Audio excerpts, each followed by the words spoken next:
Yeses mo siya, baka mo siya damit na dito. Paano siya matulog? Sige na, lakad. Tingnan ko nga ano eh. Baka mo siya dito.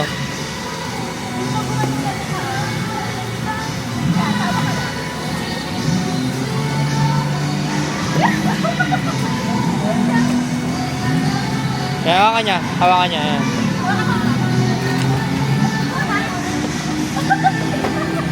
I-close niya lang yung paa niya. Close mo lang yung paa mo. Ang first technique dyan sa skate, hindi. Kailangan yung tuhod niya dikit, hindi maghiwalay. Dikit tuhod.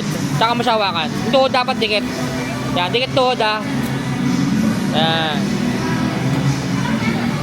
Kapag liligo siya, ligo lang konti.